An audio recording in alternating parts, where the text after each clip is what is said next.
का टॉपिक काफी इंपॉर्टेंट है प्रीलिम्स के लिए। Is the insolation in source of energy for earth. पृथ्वी के लिए ऊर्जा का स्रोत जो कि सूर्य है, और वहां से आने वाली ऊर्जा को हम लोग इंसोलेशन के नाम से जानते हैं।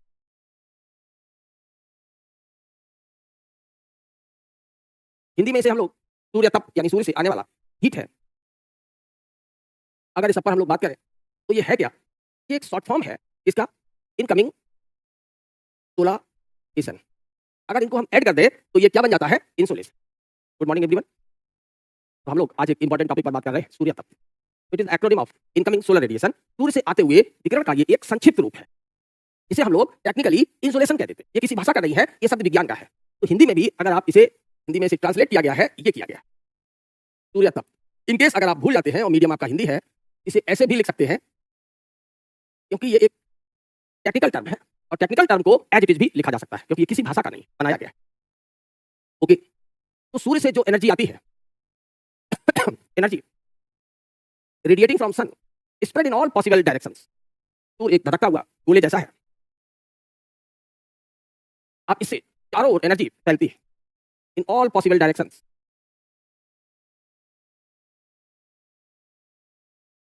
आप इस सूर्य के आसपास जो चक्कर लगा रहे हैं, बहुत सारे प्लैनेट्स हैं, और ये प्लैनेट्स इस एनर्जी को कोई कम कोई ज्यादा अलग अलग दूरी पर है, पास में है, बहुत दूर है, इस तरीके से सन के चारों प्लैनेट्स रिवॉल्व करते हैं। One of the planet is them the earth. Earth ना तो बहुत दूर है ना बहुत पास है। तो अर्थ एक लगभग 15 करोड़ किलोमीटर, यानी हम लोग कह सकते हैं अप्रोक्सीमेटली 149 मिलियन किलोमीटर पर अर्थ है। तो एक सुटेबल अमाउंट में अर्थ को इंसोलेशन मिलता है, इसीलिए अर्थ पर लाइफ है। ये सारी बातें हम लोग बेसिक क्लासेस में डिस्कस करते जानते हैं। तो 14.9 करोड़ किलोमीटर कह लें या 149 मिलियन किलोमीटर कह लें, इसका अर्थ ये हुआ it's small amount, it means insolation, the small amounts of insolation fall on the planets including the earth is called the insolation. तो सूर्य से जो ऊर्जा निकली, this is the radiated energy from sun. ये सूर्य से बाहर फैलती हुई ऊर्जा है।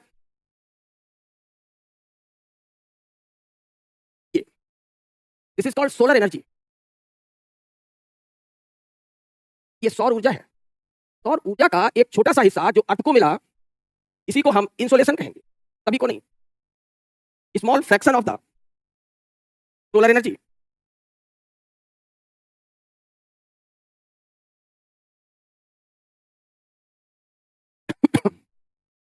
सोलर एनर्जी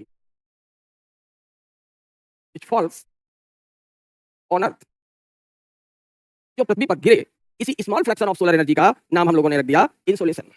इसी को इंसोलेशन कहा जाएगा। तो जिस प्लेनेट को जो कुछ भी सूर्य से ऊर्जा मिलती है, वो उस प्लेनेट का इंसोलेशन है। अब सूर्य का टेम्परेचर कैसा है? टेम्परेचर इज वेरी हाई, ये हम लोगों ने पढ़ा है। कल भी हमने आपसे चलते चलते कहा था कि कुछ साइंस के कंसेप्ट को यहां लागू कर लेंगे, और वो कंसेप्ट ये था कि कोई भी सरफेस है, मान लो ये सन है, ये हमने कह दिया अर्थ है, ये हमने कह दिया अर्थ पर यहां आइस है, कुछ भी है, कोई भी मैटर है, हर एक मैटर का अपना एक टेम्परेचर होता है, कोई भी हो। तो ईच मैटर या कोई भी बॉडी, एनी बॉडी, ऐसे हम लोग हैं, हम लोगों का जो बॉडी टेम्परेचर है, फारेनहाइट में आप लोग जानते हैं, डिग्री सेल्सियस में हम कहेंगे तो आप लोग कहेंगे 37 डिग्री सेल्सियस। यानी यहां हम लोग कहते हैं चलो ये ह्यूमन बॉडी है, ये हमने कह दिया कोई आइस मास है, ये हमने कह दिया ये अर्थ है, ये सन है ही। तो यहां हमने कहा temperature is more than 10,000 degree Celsius, बहुत ऊंचा टेम्परेचर। तो ईच मैटर और बॉडी हैज सरफेस टेम्परेचर। हर एक बॉडी, हर एक पिंड के पास अपना एक तापमान होता है, चाहे वो तापमान माइनस में ही क्यों ना हो। अगर सबके पास टेम्परेचर है तो उनसे एक एनर्जी बाहर आती है, this energy is called radiation. This is the radiation. Radiation, सबके पास अपना एक रेडिएशन होता है। आपने देखा होगा, अंधेरा वगैरह है, या कहीं पर आप हैं, पार्क में बैठे हैं, मच्छर है या दूसरा कोई रेप्टाइल्स है, वो आपको पहचान लेता है कि इंसान यहां बैठा है, क्योंकि इंसान के बॉडी का टेम्परेचर 37 डिग्री सेल्सियस है। तो हम लोगों की बॉडी से भी रेडिएशन आता रहता है। रेडिएशन तो सूर्य से भी आता रहता है। लेकिन कल हमने आपको एक डिस्कस किया था फार्मूला स्टीफन लॉ। तो मिस्टर स्टीफन ने ये कहा था कि किसी भी बॉडी से आने वाली radiation energy, energy means the radiation, जो अमाउंट होगा, तो radiation energy E would be directly proportional to absolute temperature power 4। यानी कि जो सन से रेडिएशन आएगा उसकी जो वैल्यू होगी वो 10,000 प्लस 273, चलिए बहुत ज्यादा है तो हम लोग यही लिख सकते हैं, इसके पावर 4 के प्रोपोर्शनेट में होगी। अर्थ के लिए कहा तो अर्थ का एवरेज टेम्परेचर हमने 15 लिया, अगर केल्विन में बदलेंगे तो 273 हो जाएगा। यहां भी हम लोग 273 ऐड कर लेंगे, कंफ्यूजन हो जाए। ये हो गया। तो यहां जो एनर्जी आएगी वो किसके प्रोपोर्शनेट होगी? वो 15 प्लस 273 पावर 4 के। आइस मास है, आइस मास का टेम्परेचर अगर हम 0 डिग्री सेल्सियस मान ले, 273 ऐड कर दें, तो यहां से निकलने वाली एनर्जी भी 273 पावर 4 के अनुरूप होगी। ऐसे ह्यूमन बॉडी है, तो ह्यूमन बॉडी का टेम्परेचर 37 डिग्री है, और अगर इसमें 273 ऐड कर दे तो आप समझ गए होंगे अप्रोक्सीमेटली 300 केल्विन हो गया। तो ह्यूमन बॉडी से जो एनर्जी लॉस होता रहता है it is directly proportional to 300 power 4। इतना आसान हो गया। तो हमें सबसे ज्यादा हाई एनर्जी कहां से मिलेगी? इतना जहां टेम्परेचर ज्यादा होगा। तो सन से आने वाली जो एनर्जी है इट इज वेरी हाई, बहुत ऊंची ऊर्जा है, क्योंकि सन का टेम्परेचर ही ऊंचा है। लेकिन इन सबसे निकलने वाली जो एनर्जी है इनका टेम्परेचर रिलेटिवली कम है, तो इसे हम लो रेडिएशन एनर्जी कहेंगे। इतना रिकॉल हो गया। स्टीफन लॉ ये कहता है कि radiation energy is directly proportional to the fourth power of absolute temperature. Here is the T is what? Absolute और केल्विन टेम्परेचर। डिग्री सेल्सियस में नहीं लेंगे।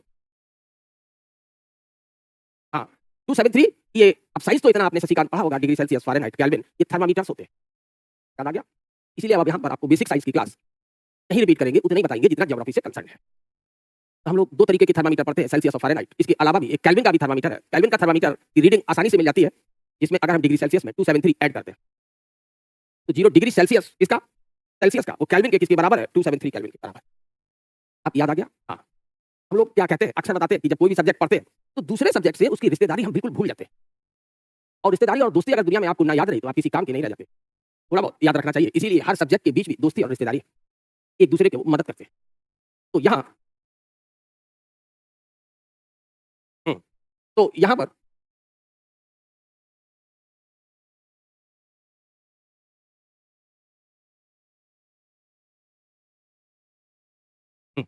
चलिए, तो यहाँ हम लोगों ने कहा कि एनर्जी और उसके टेम्परेचर के बीच रिलेशन है। तो सूर्य से आने वाली जो एनर्जी है it is high energy, because sun has the high temperature. Simple सी बात। Other bodies have relatively very low temperature, तो the energy release by them is low energy. अब एनर्जी और वेवलेंथ के बीच भी रिलेशन होता है। अगर एनर्जी ज्यादा है तो वेवलेंथ छोटा होता है। ये इसीलिए जहां जहां हाई एनर्जी होगी तय है इन सबको हम लोग क्या कहेंगे? Short wave. तो हाई एनर्जी मींस वेवलेंथ छोटा है, इसे शॉर्ट वेव कहा जाता है। लो एनर्जी मींस वेवलेंथ बढ़ जाएगा, उल्टा रिलेशन होता है। तो साइंस में इसे हम लॉन्ग वेव कहते हैं। तो अर्थ गर्म होकर के कौन सी वेव रिलीज करेगी? Long wave. आइस मास भी कौन सी वेव देते हैं? Long wave. ह्यूमन बॉडी भी कौन सा वेव देगा? Long wave. क्योंकि इन सबके टेम्परेचर सन के कंपैरिजन में बहुत कम है।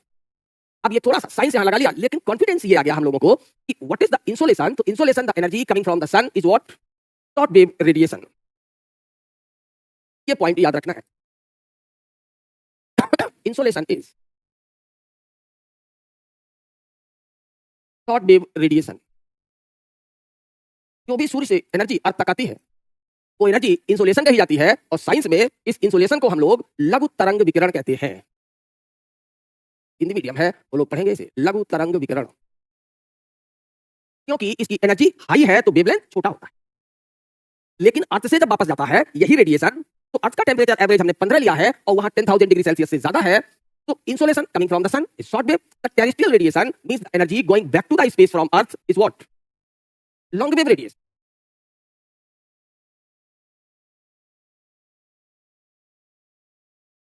Terrestrial radiation. तो टेरेस्ट्रियल रेडिएशन क्या हुआ? द रेडिएशन एनर्जी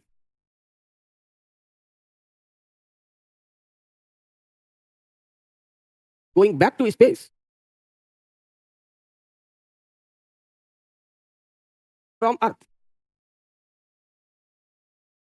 तो पृथ्वी से अंतरिक्ष की ओर जो वापस ऊर्जा जाती है वो कैसी होगी? तो terrestrial energy is always, earth का एवरेज टेम्परेचर छोटा है तो this is called long wave radiation. Energy कम होगी तो वेवलेंथ मोटी होगी, बड़ी होगी। ये साइंस का कंसेप्ट।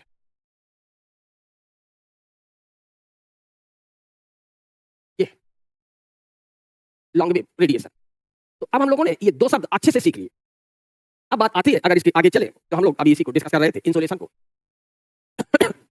इंसोलेशन आता कहां पर है? Insolation falls over the top of the atmosphere. Insolation जो हमारा आइनोपॉज है उस पर आके गिरता है। उसे हम छत कह सकते हैं वायुमंडल की, क्योंकि उसके बाद वायुमंडल का जो मास है वो बहुत ही रेयर हो जाता है। कल ही पढ़े इसको।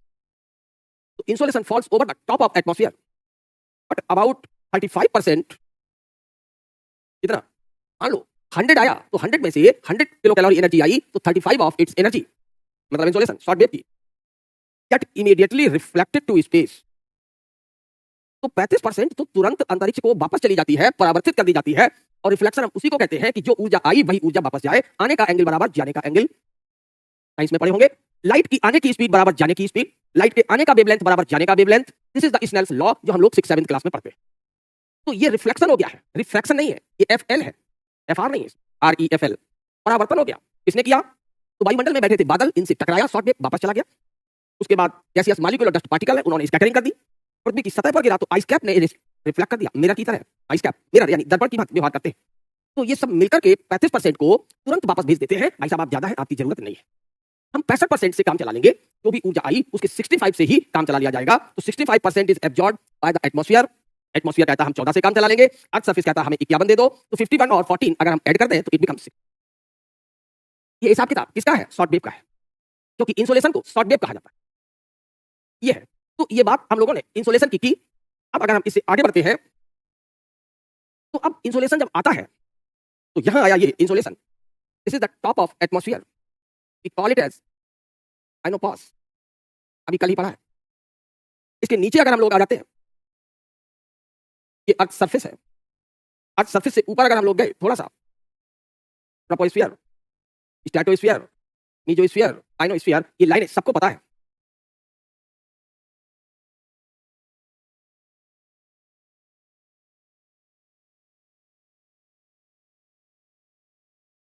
मंडल, संताप मंडल, मध्य मंडल, मीजोस्फियर, आइनोस्फियर। ऊपर क्या है? एक्सोस्फियर। ये पढ़ा हुआ है कल का सब। अब यहां से शॉर्ट वेव आ रही है। शॉर्ट वेव को हम लोग महीन महीन दिखाएंगे, पतली रेस, जिनमें भेदने की क्षमता ज्यादा होती है, जैसे महीन सुइयां। यही क्या है? इंसोलेशन है। ये आ रहा है सूर्य से। इंसोलेशन को क्या बोलते हैं? शॉर्ट वेव, भूलना नहीं। अब जब ये इंसोलेशन आया तो अब ये वायुमंडल की विविध परतों में ये काम करेगा। तो यहाँ ट्रोपोस्फियर में हम लोगों को बादल वगैरह दिखाई देंगे, क्योंकि इसे हम मौसम मंडल, वेदर जोन भी कहते हैं। और अर्थ सरफेस पर मान लो ये पोलर आइस कैप्स है, बर्फ से ढकी हुई ये सरफेस है। और यहां हम लोगों ने कहा कि बहुत सारे डस्ट पार्टिकल्स और एयर की मॉलिक्यूल्स हैं। अब ये लाइट चली आ रही है इंसोलेशन की, यहाँ कुछ काम करेगा, कुछ एब्जॉर्ब होगा, कुछ यहाँ डायरेक्ट यहाँ अर्थ सरफेस तक आया, फिर यही रेज और आगे बढ़ी तो पता लगा इन मॉलिक्यूल से टकराई, बाहर फैल गई, तो इसे हम स्कैटरिंग कहते हैं। और स्कैटरिंग से जितनी भी आता है तो उसका 6%, इसे हम लोग 6 यूनिट भी कह सकते हैं, वापस चला गया। इसके अलावा जो बादलों पर गिरा वो भी वापस चला गया। 23% कह लें या 23 यूनिट कह लें। तो आज को कितना रहा था टोटल इंसोलेशन था? Suppose that it is 100 unit, is the 100% जितना आज को मिला था। जैसे एटमॉस्फेयर ने 6 और 23, अगर हम इसे जोड़ दें तो कितना हो जाता है? 33। अब तक जो चमकती हुई आइस कैप है ये भी मिरर की तरह बिहेव करेंगे और ये भी 2 यूनिट भेज देंगे। अगर हम इन सबको ऐड कर दें, 6% और 6 यूनिट, 23% और 23 यूनिट, 2 यूनिट, सबको जोड़ दें तो it's total become the 35 unit. तो अब हमारे पास बचा कितना जो अर्थ सरफेस तक सीधा चला आ रहा है? This is what 51 unit. और 14 यूनिट किसके पास रह गया? एटमॉस्फेयर। अब आपसे अगर किसी ने हिसाब किताब मांगा कि अगर आपको 100 यूनिट दिया गया तो आपने कहा 51 यूनिट तो अर्थ सरफेस ने ले लिया, 14 यूनिट एटमॉस्फेयर ने एब्जॉर्ब कर लिया और कहा 35 यूनिट स्पेस को वापस चला गया, जोड़ लो 100 हो जाता है, ऐड कर लो। ये हिसाब किताब है किसका, अभी आगे भी आपको समझाएंगे। This is called the budget of short wave. आगे अभी हीट बजट भी समझाएंगे, वो इसी का थोड़ा सा अगला हिस्सा हो जाएगा। तो ये जो इंसुलेशन है, तो इंसुलेशन से रिलेटेड जब हीट बढ़ती है, हीट एक जगह से दूसरी जगह जाती है, ट्रांसमिशन ऑफ हीट या एनर्जी होता है, तो साइंस के हिसाब से कौन कौन सी प्रोसेस होती है? एक प्रोसेस होती है रेडिएशन यानी विकिरण, दूसरी प्रोसेस है कन्वेक्शन, तीसरी प्रोसेस है एडवेक्शन और चौथी प्रोसेस है कंडक्शन। हिंदी में इनके जो नाम होते हैं, रेडिएशन को हम लोग विकिरण कहते हैं। साइंस में भी ये चीजें आप आसानी से पढ़ेंगे, यही डेफिनेशन होगी जो यहां है।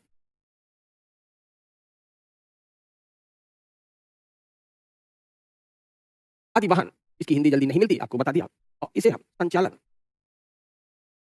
कहते हैं। टेक्निकल टर्म है, इसलिए आपको ये हिंदी में भी बता दिए। 4 प्रक्रियाएं हैं, यहां सिर्फ हमने एक प्रोसेस दिखाई है, कौन सा? रेडिएशन। तो earth receive the energy from the space and send the back to the space with the help of the radiation. Radiation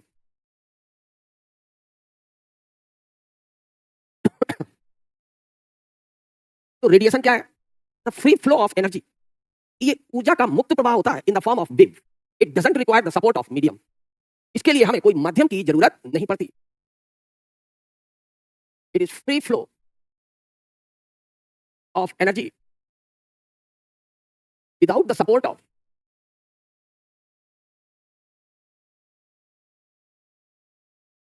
medium. इसे किसी माध्यम की आवश्यकता नहीं होती। अगर माध्यम बीच में है तो रेडिएशन की चाल को घटा देगा, कम कर देगा। तो medium is not the facility for radiation, medium is always the obstruction for radiation. इसीलिए रेडिएशन वैक्यूम में सबसे अच्छा होता है। Radiation move fastest into vacuum, देख सकते हैं। ये सब हमारे प्री के क्वेश्चन रहते हैं, चाहे साइंस का समझ लो, चाहे नेचुरल साइंस यानी ज्योग्राफी का समझ लो। तो radiation moves fastest into vacuum. Radiation vacuum में सबसे फास्ट चलता है क्योंकि वहां कोई मीडियम नहीं होता, because there is no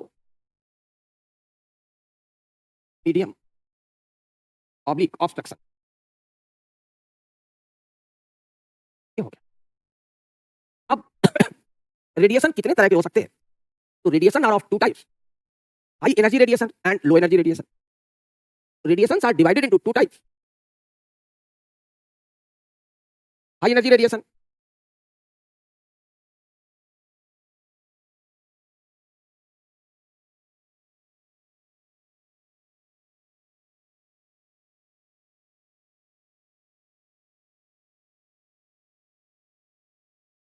and low energy radiation।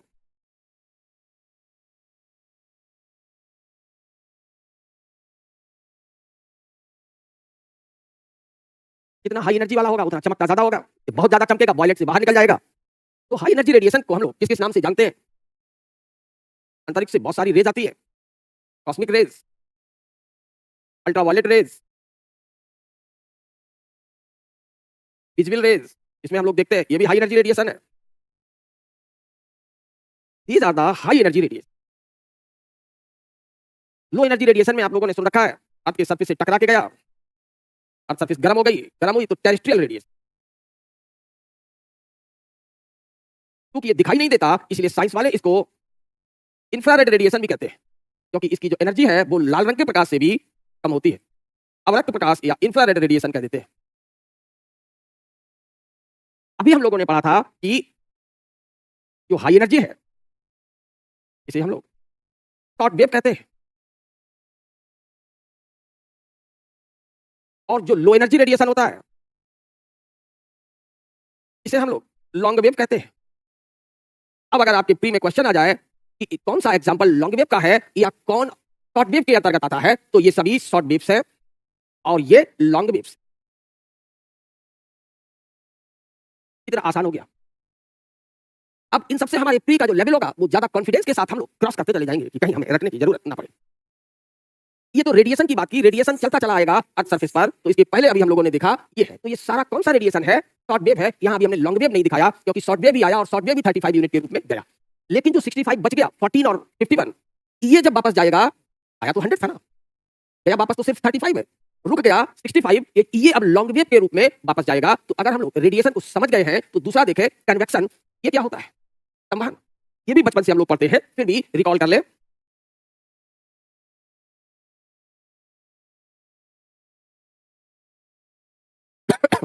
यहां हम लोगों ने मान लिया क्या है, ये अर्थ सरफेस है। अर्थ सरफेस के ऊपर अभी आपने बनाया ट्रोपोपॉज। ये अब इस ट्रोपोपॉज में थोड़ा और ऊपर बना दे जिससे कि थोड़ा और बेहतर समझ में आ जाए। ये लो, इसके बीच क्या है? ट्रोपोस्फियर है। ट्रोपोपॉज और अर्थ सरफेस के बीच गर्म कौन ज्यादा है? अर्थ सरफेस गर्म है, तो इसके जो कांटेक्ट में जो एयर होगी, नीचे की वायु, ये ज्यादा गर्म होगी।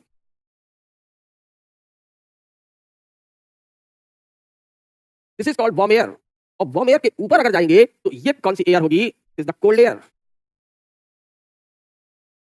कल ही हम लोग पढ़े थे कि ट्रोपोस्फियर में टेम्परेचर नीचे ज्यादा होते हैं और ऊपर कम होते हैं। अब क्लियर हो गया? तो ये हमारा निचला वायुमंडल है, लोअर एटमॉस्फेयर है, जिसे हम ट्रोपोस्फियर के भी नाम से जानते हैं। यहां पर रेज आ रही है। कौन सी रेज आ रही है? सनरेज चली आ रही है, और सनरेज इसे शॉर्ट वेव, इसको अर्थ सरफेस को गर्म कर रही है। अर्थ सरफेस ये गर्म हुआ और यहां की ये गर्मा गर्म वायु अब यहां से ऊपर उठने लगे। वार्म एयर ये गई और ऊपर जाएगी तो ठंडी होगी, और ठंडी होकर के ये एयर इधर लौटने लगे। इसी को हम लोग किस नाम से जानेंगे कि ये जो एयर है गर्म होकर ऊपर जा रही है, ठंडी होकर नीचे आ रही है। These are the convection cycles. तो कन्वेक्शन क्या है?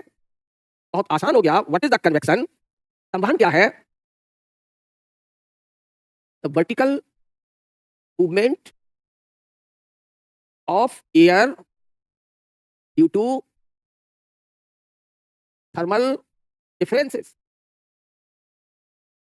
ये यहां क्या है? Low temperature. ग्रीन। ये क्या कह रहा है? High temperature.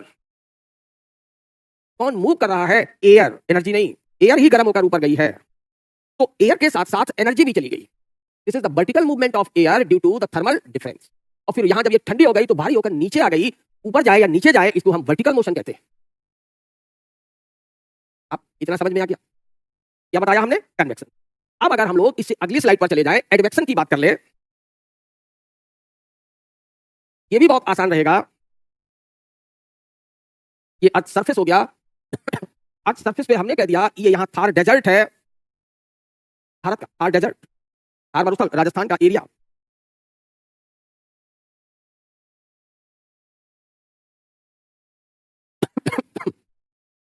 इसके ऊपर ये जो एयर है, गर्मियों के दिन है, this is the summer season.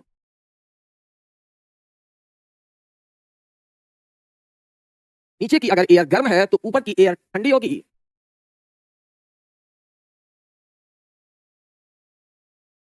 Cold air. लेकिन ये जो डेजर्ट है ये बहुत ज्यादा तप गया है, राजस्थान बहुत गर्म हो गया, और यहां की जो एयर का टेम्परेचर है वो बहुत ज्यादा हो गया है। ये बहुत गर्म वायु है, जबकि इधर उधर के ये जो एरिया है ये गर्म तो है लेकिन उतने गर्म नहीं है। ये मान लो पाकिस्तान का एरिया इंडस वैली है, और इधर ये इंडिया का एरिया गंगा वैली है।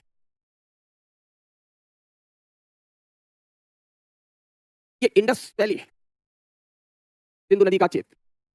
अब क्या होगा अगर ये वार्म एयर गंगा वैली या इंडस वैली की ओर जा रही है?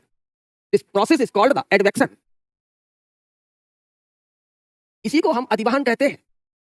हम लोग इस गर्म वायु को खूब अच्छे से जानते हैं। किस नाम से इसे जाना जाता है? लू। लू भारत और पाकिस्तान दोनों में चलते। लू किसका एग्जाम्पल है? प्री का क्वेश्चन बताइए। तो लू is the example of advection. इसी ने पूछा एडवेक्शन होता क्या है? The horizontal movement of air due to thermal difference.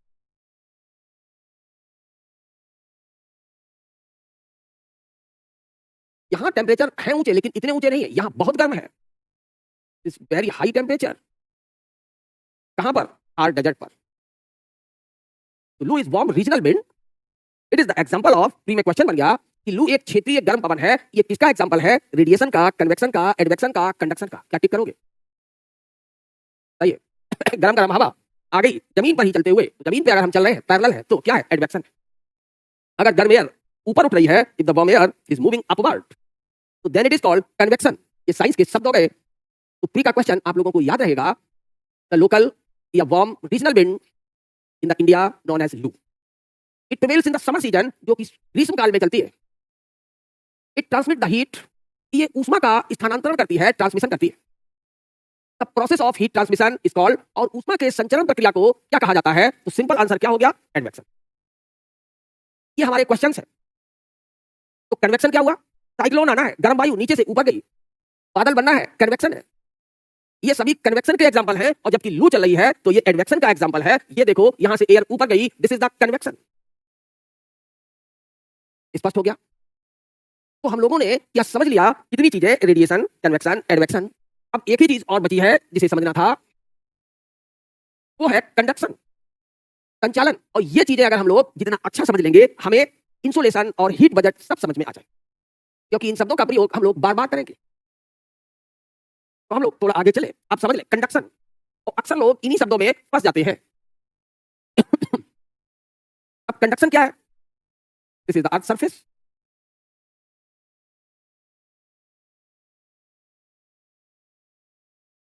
इसके ऊपर हमने कहा, अर्थ सरफेस के ऊपर कैसी एयर बनाते हैं हम लोग? Warm air. ये गर्म वायु है। इसके ऊपर अगर हम चले गए तो this is the cold air. ये दो लेवल हम लोगों ने बना लिए। अब हमने ये कहा कि यहां से केवल जो टेम्परेचर है वो मूव करता है हाई टेम्परेचर से किसकी ओर? लो टेम्परेचर की ओर। क्या है ये? एनर्जी। एयर नहीं, दैट इज द हीट।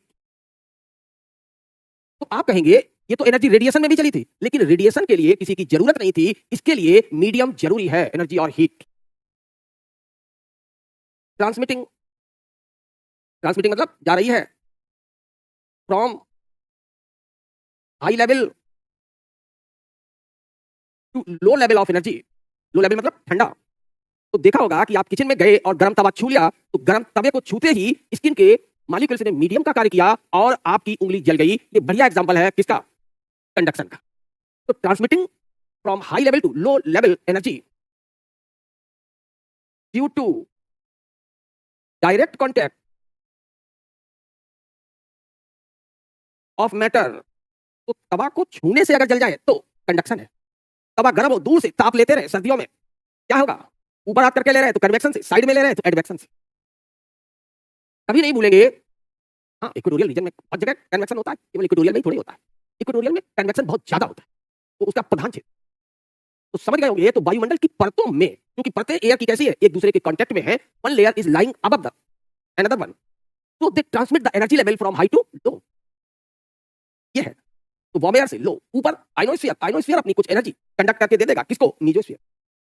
तो अब आइनोस्फीयर में मास बहुत कम है, मीजोस्फीयर में भी कम है, इसलिए कंडक्शन कम हो पाता है और मीजोस्फीयर का टेम्परेचर डाउन रहता है। अब बात समझ में आ गई? तो आज हम लोगों ने प्री की ज्योग्राफी को बेहतर करने के लिए रिलेटेड जो साइंस से कंसेप्ट होते हैं उनको देख लिए, क्योंकि अक्सर ज्योग्राफी की क्लास में लोग यहाँ से बच के निकल जाते हैं कि कहीं जो है मामला फंस ना जाए साइंस का है, जबकि साइंस में कोई नहीं फंसता। साइंस बड़ी सीधी सादी सबसे सरल सब्जेक्ट होता है, उसे गौर से पढ़े, बस रटे ना। तो हम लोगों ने इस चीज को पढ़ लिया। तो इसके लिए क्या जरूरी होता है कंडक्शन के लिए? तो कंडक्शन में संपर्क जरूरी है। संवहन के लिए contact of the matter is essential. ये लिख लो, बाकी तो सब लिखा हुआ है। पदार्थ को आपको छूना पड़ेगा तभी कंडक्शन से मिलेगी। Contact of the matter is essential. पदार्थ का संपर्क अनिवार्य है। ओके, तो now we have discussed the various processes which distribute the energy given by the sun into Earth's atmosphere and Earth's surface। तो हमने उन प्रक्रियाओं की बात की जो प्रक्रियाएं पृथ्वी सतह पर और वायुमंडल में सूर्य से आई हुई ऊर्जा को एक स्थान से दूसरे स्थान पर पहुंचाते हैं। तो पृथ्वी के वायुमंडल में और पृथ्वी की सतह पर कौन कौन सी प्रक्रियाएं होती रहती है? तो हम लोगों ने कहा रेडिएशन, कन्वेक्शन, एडवेक्शन और कंडक्शन। अब अगर हम लोग इससे और आगे चले तो अगला जो टॉपिक आएगा वो टॉपिक आएगा हीट बजट। और ये बड़ा आसान है। ये आपके निर्मला सीतारमण का बजट नहीं है, थोड़ा आपको ना समझ में आए। ये सिंपल सूर्यदेव का बजट है, आसानी से समझ में। बजट क्या कहता है कि जो हमने लिया है वो हम देंगे, बात खत्म। या जो हम ले रहे थे वही हम वापस कर रहे हैं। तो concept of heat budget says that in taken amount of heat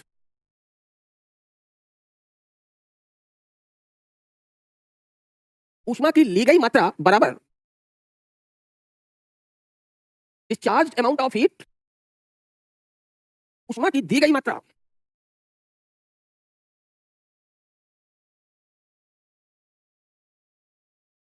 अब समझ में आया? इन टेकन अमाउंट, ये दोनों जो अमाउंट होंगे वो बराबर होंगे। जो हमने लिया है वही हम वापस करेंगे। If earth receives the 100 unit from the space और सन, अगर पृथ्वी अंतरिक्ष से या सूर्य से 100 यूनिट लेती है तो इसे 100 यूनिट वापस करनी होगी।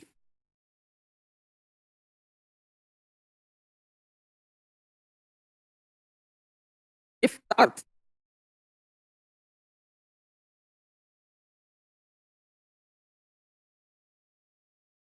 receives the 100 units of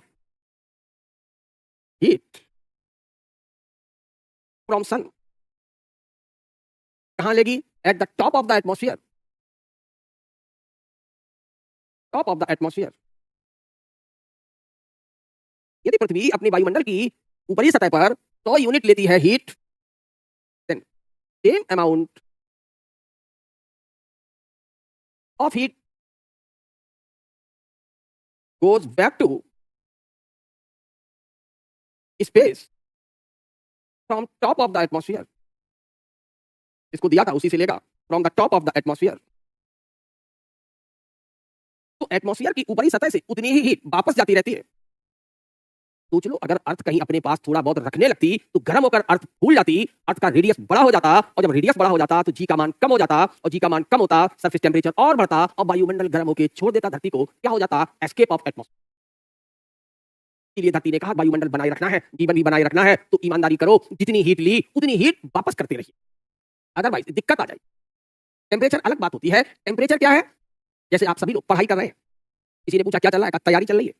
परीक्षा हुई, परीक्षा में या टेस्ट हुआ तो किसके कितने मार्क्स आए, तो उससे लेवल पता लगा, that is the degree Celsius. इसीलिए हीट लेवल के जो अंक होते हैं वो टेम्परेचर होता है। हीट अपने आप को किस रूप में व्यक्त करती है? तापमान के रूप में व्यक्त करती है, जैसे आप अपनी पढ़ाई को अंकमान के रूप में व्यक्त करते हैं। इसीलिए बहुत से लोग टेम्परेचर और हीट को अलग नहीं करते, क्योंकि बेसिक साइंस पर गौर नहीं करते। क्लियर हो गया सुशांत? तो पहले हम लोग हीट समझ ले, फिर उसकी जो संतान है, उसका जो परिणाम है हीट का, टेम्परेचर, सरफेस टेम्परेचर पर आएंगे, वो तो और इजी हो जाएगा। तो हम लोगों ने यहां जो बात की, क्या बताया मैंने आपको? तो heat goes back to the space from the top of the atmosphere. तो बजट का कंसेप्ट कहां लागू होता है? फ्री का question. Concept of heat budget is applied at the earth surface, at the tropopause, at the stratopause, at the ionopause. बताइए, ये pre के क्वेश्चन है, और जब आ जाते हैं तो लोग कहते हैं नए आ गए, हमें किसी ने पढ़ाया नहीं। और यहां हम बार बार बोल रहे हैं टॉप ऑफ द एटमॉस्फेयर, और वायुमंडल हमें द्रव्यमान में कहां तक मिला? आइनोपॉज तक। उसके बाद तो वायुमंडल का विस्तार बहुत दूर तक है, ये हम एक्सोस्फीयर कहते हैं, लेकिन वहां मास बहुत नगण्य है, तो वो हीट वगैरह को एब्जॉर्ब करने में कंपिटेंट नहीं। कहीं पढ़े थे, याद आ गया? इतना आसान है। अब आप लोग जरा सोचिए, ये चीजें कितनी सिस्टमैटिक है, और यही को हम लोग रटा करते हैं।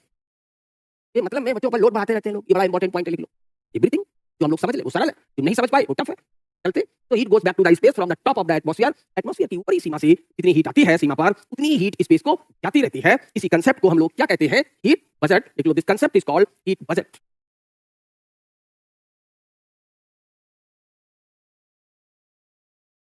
इसे हम हीट बजट कहते हैं। हो गया? अब हम लोग थोड़ा इसे डायग्राम से समझना चाहें, तो हमने कहा कि ये अर्थ है, ये लो अर्थ के बाहर हमने ये आइनोपॉज बना दिया, is the top of atmosphere. ये एटमॉस्फेयर है।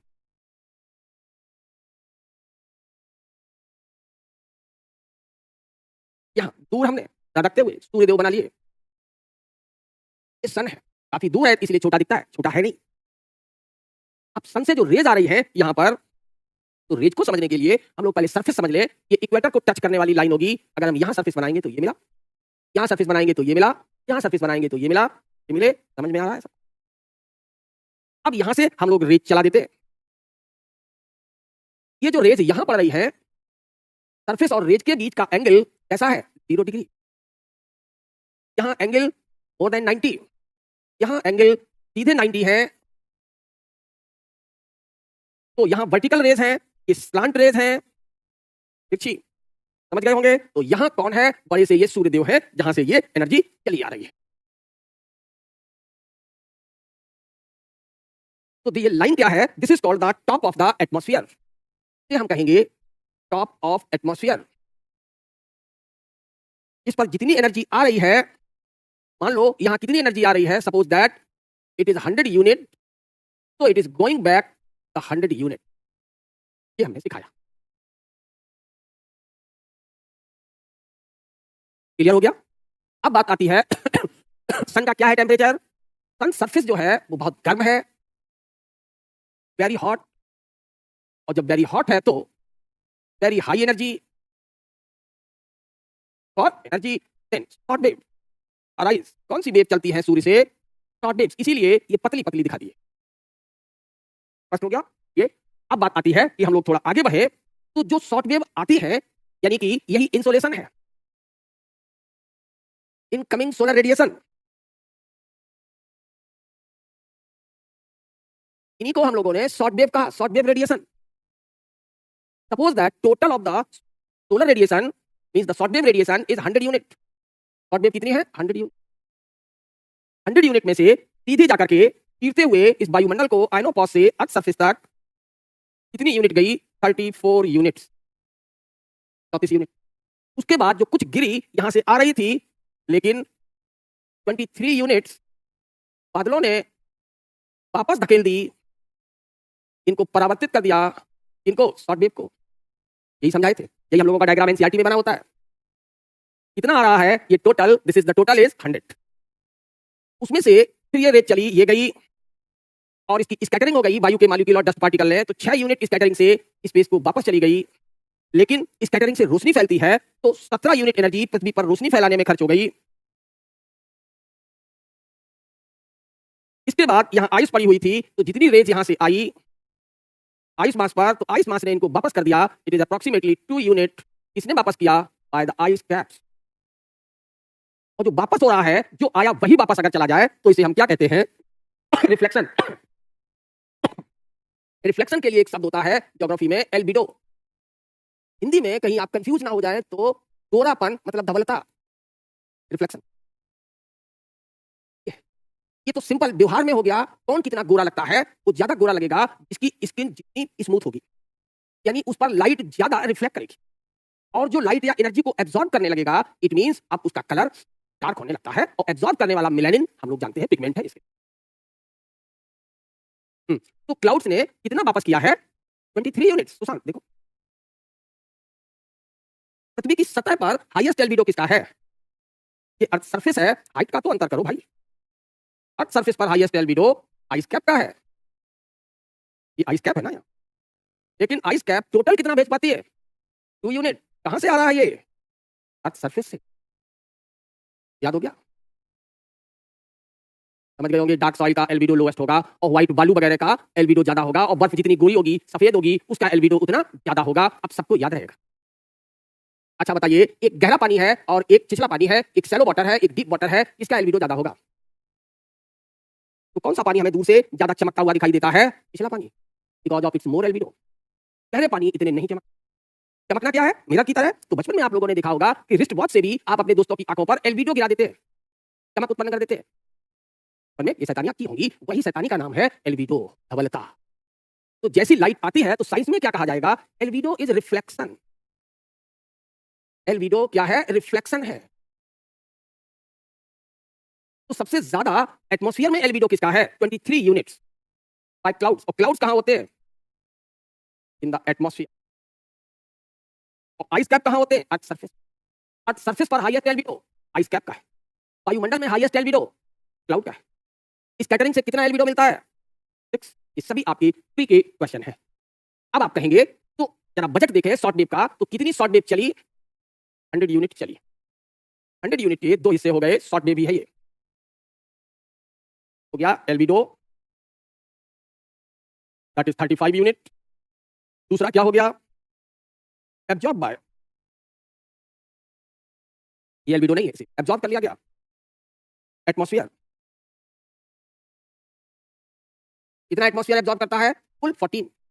एटमॉस्फेयर का तो एब्जॉर्प्शन मात्र इतना है, 40 units get absorb by atmosphere. Atmosphere इतने से ही काम चलाता है, कम पड़ता है तो अर्थ सरफेस से ले लेता है, ज्यादा हो जाता है तो अर्थ सरफेस को दे देता है। तो by atmosphere and earth surface दोनों पृथ्वी के हिस्से, इसलिए आपस में बड़ी अदला बदली लेन देन होता रहता है अर्थ सरफेस। तो 35 यूनिट ये, और टोटल अब कितना बचा, 65 यूनिट। ये हम लोगों ने डिस्ट्रीब्यूशन पढ़ लिया किसका, शॉर्ट वेव का 65 यूनिट, और ये 35 यूनिट। ये किसके रूप में वापस चली गई, ये आई थी शॉर्ट वेव के रूप में और वापस गई एल्बिडो शॉर्ट वेव के रूप में। लेकिन ये 65 यूनिट शॉर्ट वेव के रूप में नहीं जाएगी, ये लॉन्ग वेव के रूप में वापस जाएगी। इसके रूप में, लॉन्ग वेव के रूप में। तो जरा हम लोग अगले टॉपिक पर आ जाएं, लॉन्ग वेव रेडिएशन। ये है, तो लॉन्ग वेव रेडिएशन में हम लोग देखें अर्थ सरफेस और कुल कितना है 23 प्लस 9 प्लस 19, ये कौन सी लाइन है, अर्थ सरफेस। अर्थ सरफेस पर प्रकाश पहुंचा, इसको गर्म कर दिया, तो अब यहां से कौन सी वेव बनेगी, लॉन्ग वेव बनती है ये। अर्थ सरफेस के गर्म होने से सीधा terrestrial radiation radiated to space, सीधा अंतरिक्ष को चला गया। कितने यूनिट, 17 यूनिट्स।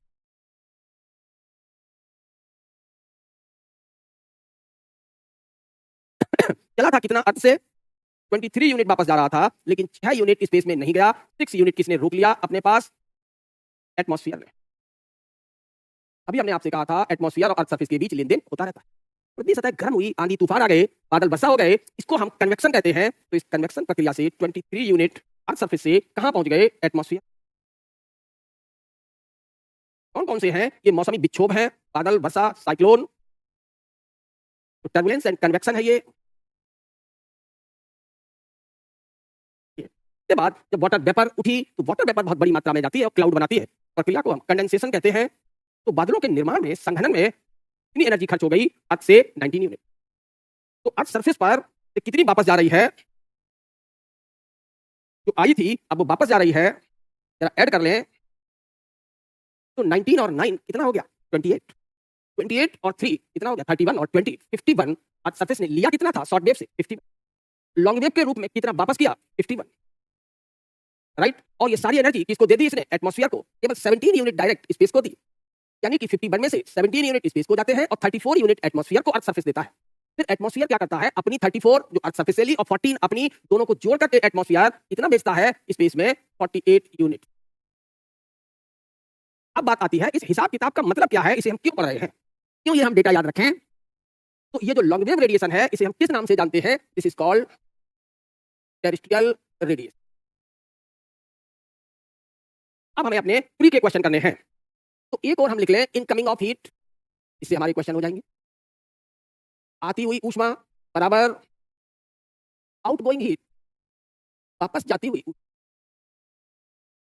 जो इनकमिंग हीट है वो किस फॉर्म में होती है, तो आना तो सिर्फ शॉर्ट वेव के रूप में होता है, जबकि जो वापसी होती है हीट की वो दो रूपों में होती है, शॉर्ट वेव के रूप में भी होती है और लॉन्ग वेव के रूप में भी होती है। शॉर्ट वेव से जब आता है तो इसका नाम क्या है, बोलो, इंसोलेशन। लेकिन जब शॉर्ट वेव से वापस जाता है, तो वापस जाती हुई शॉर्ट वेव को, आउटगोइंग शॉर्ट वेव को हम लोग क्या कहते हैं, एल्बिडो। यहां समझाने के लिए एरो लगाया ना, नीचे कर दो एल्बिडो को। एल्बिडो हमेशा अंतरिक्ष की ओर जाता है। अब जो लॉन्ग वेव के रूप में वापसी होती है उसे हम क्या कहते हैं, बताइए, that is called terrestrial radiation. ये पार्थिव विकिरण है। अब किसी ने पूछ लिया what is heat budget, heat budget क्या है, आपने कहा कुछ नहीं, heat budget is very easy, math की तरह आप बोल दिए। तो भी इंसोलेशन आता है, आया हुआ ऊर्जा बराबर एल्बिडो प्लस टेरेस्ट्रियल रेडिएशन। एक लाइन में समझा दिए।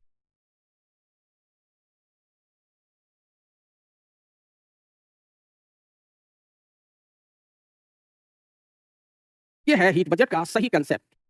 Insolation always equal to the sum of the albedo and terrestrial radiation. आप समझ में आ गया? हाँ, reflected by clouds.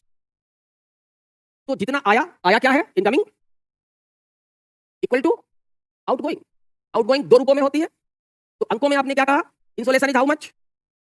100 unit. Albedo is how much? 35 unit. Terrestrial radiation is how much? 65 unit. दोनों को ऐड कर दो, इट बिकम्स 100 यूनिट। अब तो कभी कोई आपको दिक्कत नहीं आएगी और इससे आपके प्री के सारे क्वेश्चंस हो जाएंगे। अब हम लोग बात करें इसकी, इसके आगे बढ़ते हैं तो कहा जाता है कि हर जगह पर जो इंसोलेशन है वो एक समान नहीं होता। Insolation carries place to place, time to time, because there are various factors. क्या है बैक स्लाइड पर देख लें। क्या है बताइए? कहां पर ये क्या है? ये एल्बिडो है, रिफ्लेक्शन ही है। कितना? क्लाउड्स कहां होते हैं? एटमॉस्फेयर में, जमीन पे थोड़ी चलते। ये है एल्बिडो। कितना हो गया एटमॉस्फेयर का? 23 और 6। स्कैटरिंग का, ये स्कैटरिंग 33 और 2 यूनिट जमीन से आया, कुल 35 हो गया एल्बिडो। तो शॉर्ट वेव आए, शॉर्ट वेव ही वापस जाए तभी एल्बिडो है। लेकिन शॉर्ट वेव आए लॉन्ग वेव के रूप में वापस जाए, वो एल्बिडो नहीं है। ये यहां से पीछे देख ले, ये 100 यूनिट आया, 100 वापस गया। कौन सी बैक स्लाइड की आप बात कर?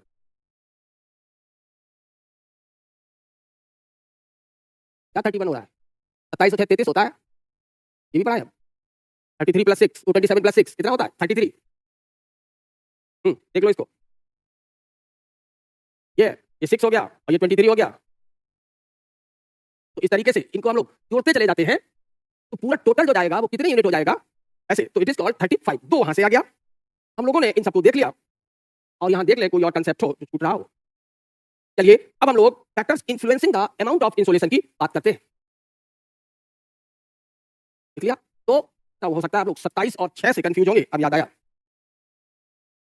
ये 27 लिखा जाएगा और प्लस 6 इसकी बात कर रहे होंगे इससे। हाँ ये वाला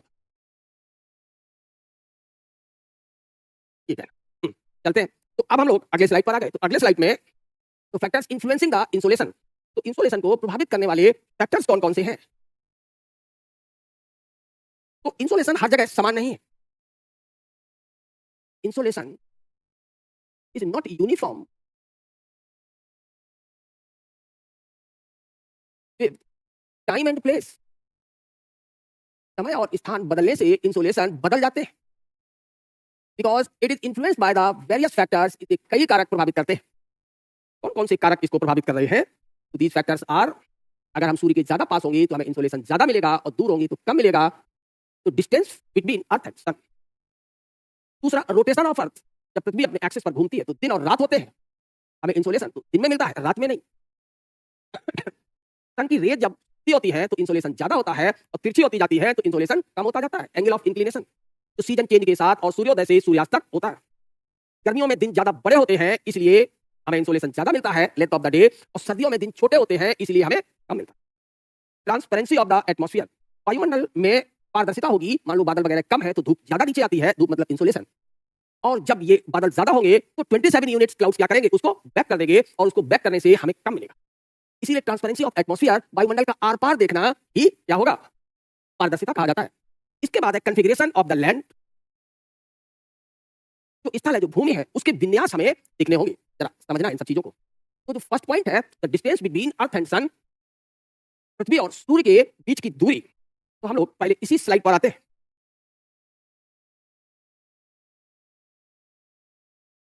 हम लोगों ने बीच में मान लिया ये सन है। अब सन के चारों ओर ये अर्थ रिवॉल्व करती है। तो एक बार अर्थ थोड़ा पास आती है और दूसरी बार अर्थ दूर चली जाती है। ये तो जब अर्थ बहुत पास में है, रिलेटिवली पास में है, तो इस स्थिति को हम पेरिहीलियन कहते हैं। और जब अर्थ इससे दूर है तो इसे हम एपीहीलियन कहते हैं। ये अर्थ है। जब दूर है दिस इज कॉल्ड एपीहीलियन। इन दो शब्दों से बना है। और जब पास में है तो पी फॉर पेरी प्लस हीलियन। हीलियन मतलब सूर्य, क्योंकि सन का दूसरा नाम हीलियन है। तो जब हम अर्थ के ज्यादा पास है पेरिहीलियन, अर्थ से सॉरी सन से जब हम दूर है तो एपीहीलियन। उपसौर और अपसौर कहा जाता है। तो जब हम बहुत दूर होते हैं अर्थ से, लगभग कितना 152 मिलियन किलोमीटर की दूरी होती है। कब होता है ये? हम कब दूर होते हैं अर्थ से और कब पास होते हैं? यहाँ पर है अगर तो कहा जाता है 147 मिलियन किलोमीटर की दूरी होती है। इतना अंतर है। 4 मिलियन का मतलब हो गया लगभग 40 लाख किलोमीटर का, क्योंकि 1 मिलियन में हमें 10 लाख किलोमीटर मिलते हैं। ये तो इस तरीके से जो पेरिहिलियन और एपोहिलियन है, तो ये क्या है? लेस डिस्टेंस, यहाँ दूरी कम है, तो क्या मिलेगा अर्थ को? High insolation. अब क्या है? मोर डिस्टेंस। अगर डिस्टेंस ज्यादा है तो अब हमें इंसोलेशन कम मिलेगा।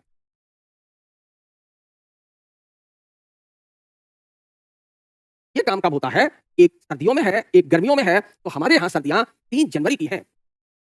अगर हम 3 जनवरी की बात करें हर साल, तो इंडिया में सर्दी है। और अगर इसी में हम 6 महीने जोड़ दें तो ये 4 जुलाई हो जाएगा। अर्थ को कब इंसोलेशन ज्यादा मिलता है? किसी से भी पूछ लिया जाए तो वो गड़बड़ कर देगा, सोचेगा गर्मियों में ज्यादा। पूरे अर्थ की बात हो रही है, आधे अर्थ की नहीं, नॉर्दर्न हेमिस्फीयर की नहीं। तो सदर्न हेमिस्फीयर जनवरी में, क्योंकि सूर्य ट्रॉपिक ऑफ कैप्रिकॉर्न पर होता है, मकर रेखा पर, इसीलिए बहुत हाई इंसोलेशन हमें सदर्न हेमिस्फीयर में दक्षिणी गोला। कब? जब हमारे यहाँ सर्दियां हैं जनवरी में, लेकिन ऑस्ट्रेलिया में क्या है? गर्मियां हैं। पूरी धरती पर एक साथ सर्दी और गर्मी नहीं होती, ऋतु परिवर्तन होता है because of the inclination of earth at its axis, regional change. Distance का कंसेप्ट आपको समझ में आ गया। सॉलिस्टिस, अपोजिट सॉलिस्टिस है, हम लोग नॉर्दर्न सॉलिस्टिस वाले हैं, ऑस्ट्रेलिया सदर्न सॉलिस्टिस। तो हम लोगों ने एक कंसेप्ट पढ़ा, कौन सा? डिस्टेंस बिटवीन अर्थ एंड सन। लेकिन ये बहुत ज्यादा अफेक्ट नहीं करता किसको? अमाउंट ऑफ इंसोलेशन को, क्योंकि सूर्य काफी दूर है। तो एक फैक्टर हम लोगों ने पढ़ लिया, the distance between sun and earth changes due to, ये कौन सी प्रोसेस है? Revolution of earth.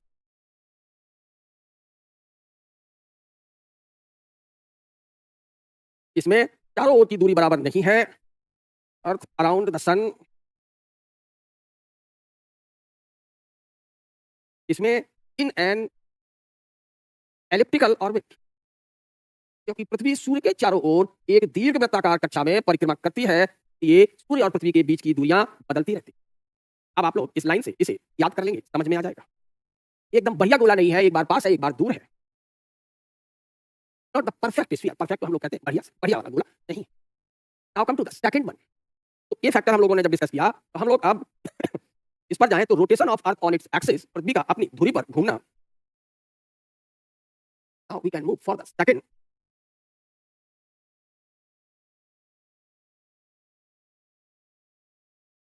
Rotation earth at its axis,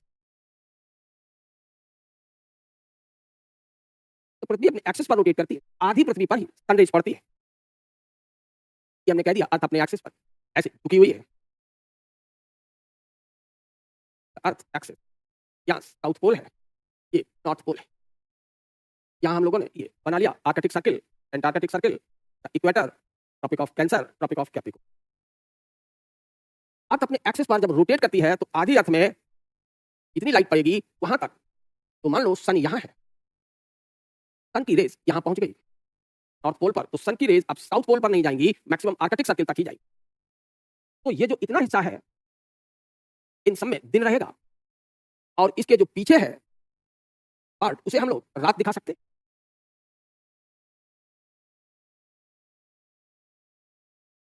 हम लोग ये कहेंगे, ये क्या है?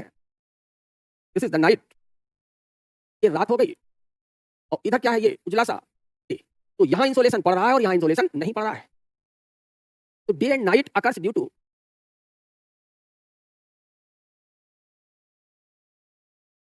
अर्थ रोटेशन एट इट्स एक्सिस। तो पृथ्वी के अपनी धुरी पर घूमने से दिन और रात होते हैं। तो डे क्या है? डे इज द ड्यूरेशन, दिन वो अवधि है इन विच इंसोलेशन फॉल्स ओवर अर्थ। दिन वो अवधि है जब धूप या प्रकाश पृथ्वी पर पहुंचता है। तो नाइट क्या है?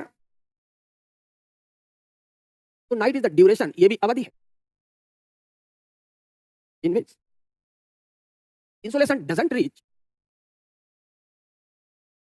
अब इंसोलेशन नहीं पहुंचता है सरफेस ऑफ अर्थ। तो पृथ्वी में हर जगह एक साथ ना तो रात होती है और ना एक साथ दिन होता है।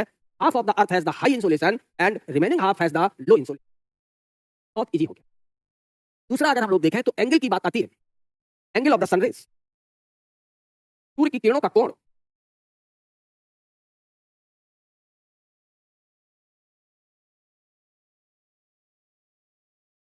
अब अगर हम सूर्य की किरणों की कोण की बात करें तो ये एंगल क्या है, 90 डिग्री।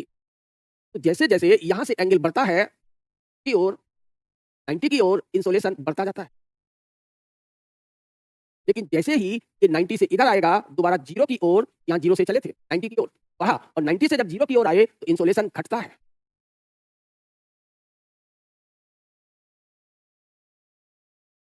डिक्रीजेस। तो हम लोग अब पढ़ते क्या है ज्योमेट्री के हिसाब से। तो ज्योमेट्री के हिसाब से हम लोग कहेंगे कि ये एंगल मान लो 30 डिग्री है तो एक्यूट एंगल है, 60 डिग्री है ये भी एक्यूट एंगल है, 88 डिग्री है एक्यूट एंगल है। लेकिन जैसे ये सनरेज अगर 120 डिग्री हो गया, these are what obtuse angle, ये अधिक कोण हो जाते हैं। तो आप ये कहेंगे कि एंगल डिग्री जैसे जैसे बढ़ता है, 0 से 90 और 90 से मोर देन 90, क्या होगा, इंसोलेशन घटता है। आपने कहा यहां क्या कहते हैं, सनराइज हुआ तो यहां क्या हो जाएगा, सनसेट हो जाएगा। तो ये किसकी स्थिति है, नून की, दोपहर की। तो as the angle of sunrise changes, तो इंसोलेशन लगातार सूर्योदय से दोपहर तक बढ़ता जाता है और दोपहर के बाद सनसेट की ओर घटने लगता है। ये सबने महसूस किया है। ये तो रोज का काम हो गया, angle of sunrays changing due to rotation of earth at its axis. दूसरा, एंगल ऑफ सनरेज में change due to inclination of earth at its axis. तो इंक्लिनेशन ऑफ अर्थ से हम लोग जानते हैं दो सीजन होते हैं, एक बार सन ट्रॉपिक ऑफ कैंसर पर तो एक बार ट्रॉपिक ऑफ कैप्रिकॉर्न पर। तो एक और समर सीजन है तो दूसरे गोलार्ध में विंटर सीजन होगा। इसमें भी एंगल चेंज होते हैं, लेकिन यहां एंगल चेंज होने का कारण क्या है, inclination of earth at its axis, this is called seasonal change. ऋतु परिवर्तन का कारण है पृथ्वी का अपनी धुरी पर झुकाव। अब जहां समर सीजन होगा, जहां भी ग्रीष्मकाल होगा, वहीं हाई इंसोलेशन होंगे। हाई इंसोलेशन क्यों होगा, क्योंकि यहां दिन बड़े होंगे किससे, रात से। और इंसोलेशन हमें कब मिलता है, दिन के समय। अब मान लो विंटर सीजन आ गई तो विंटर सीजन में लो इंसोलेशन होता है, काल में रातें बड़ी होने लगती हैं, सीधी बात है। तो लो इंसोलेशन का कारण क्या है, they are shorter than the night. अब यहाँ दिन छोटे और रात बड़ी होती है। बचपन से सब पढ़ रहे हैं, बस रिवाइज कर लिया। तो इन कंसेप्ट को सब याद करते जा रहे हैं। तो भले ही जब हमारे यहाँ सर्दियां होती हैं जनवरी में, पृथ्वी भले ही सूर्य के पास है, लेकिन हमारे यहाँ विंटर सीजन है, इसीलिए इंसोलेशन कम रहता है। तो हम लोगों ने एंगल ऑफ सनरेज को डिस्कस किया। तीन बड़े फैक्टर हम लोगों ने पढ़ लिए। अब हम लोग चौथे बड़े फैक्टर की ओर चलते हैं। तो जो चौथा बड़ा फैक्टर है, यहाँ लिस्ट से देख ले, इंक्लिनेशन ऑफ सनरेज हो गया, लेंथ ऑफ द डे इसे डिस्कस कर लिया, गर्मियों में लेंथ ऑफ डे ज्यादा होती है, ट्रांसपेरेंसी ऑफ द एटमॉस्फेयर, वायुमंडल की पारदर्शिता। चलिए नेक्स्ट पर चलते हैं। तो ट्रांसपेरेंसी ऑफ द एटमॉस्फेयर, तो हम लोगों ने कल ही इसे पढ़ा था। क्या पढ़े थे, ट्रांसपेरेंसी ऑफ एटमॉस्फेयर को, कि गैसेस क्या करती हैं, एटमॉस्फेयर को ट्रांसपेरेंट बनाते हैं, लेकिन क्लाउड्स और डस्ट पार्टिकल इसे अपारदर्शी बनाते हैं, ओपेक बनाते हैं। तो जहां जहां पर बादल ज्यादा होंगे, transparency of atmosphere,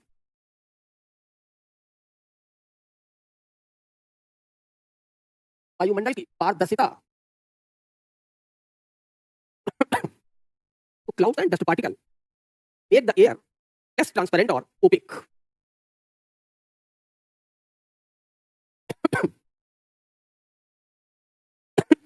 clouds and dust particles make the air less transparent, कम पारदर्शी बना देते हैं। या तो एल्बिडो हो जाएगा या स्कैटरिंग हो जाती है, इसलिए प्रकाश नीचे तक नहीं आ पाता, लेस ट्रांसपेरेंट, या बिल्कुल नहीं आ पाता तो अपारदर्शी हो गया, that is opaque.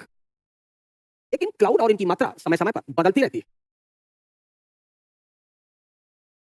The density of cloud, बादलों का जो सघनपन है, changes with time and place. कहीं धूप खिली रहती है, कहीं नहीं, यहाँ बादल है, आया है। समय और स्थान के अनुसार बादलों की सघनता बदलती है। तो it is not too much effective factor 10. It is not too much. Effective factor for insolation. ये सूर्या तप के लिए बहुत अधिक प्रभावी कारक नहीं है, लेकिन बट याद रखना है इन सब ट्रॉपिकल बेल्ट, आगे पढ़ाएंगे आपको सब ट्रॉपिकल बेल्ट क्या होता है. Clouds are rare phenomena over the deserts. उपोष्ण कटिबंध में मरुस्थलों पर बादल बहुत कम मिलते हैं. That's why warm desert receives the highest insolation in summer. Warm desert receives the highest insolation in summer. तो पृथ्वी पर सबसे ज्यादा इंसोलेशन हमें कहां मिलता है? सब ट्रॉपिकल डेजर्ट पर. और किस सीजन में? In summer. तो हमारा थार डेजर्ट, सहारा डेजर्ट, इन सब में बहुत ज्यादा हमें इंसोलेशन दे है गर्मियों में, क्योंकि वहां बादलों की कमी है. इस तरीके से लगभग हम लोग सारे फैक्टर्स डिस्कस कर लिए. लैंड कॉन्फ़िगरेशन और सूर्य का कलंक यानी कि सन स्पॉट पर बात हम लोग कल करेंगे. For today it is over and I hope all of you can revise it. Next बातें हम लोग कल करेंगे. आज के लिए इतना काफी. Thank you.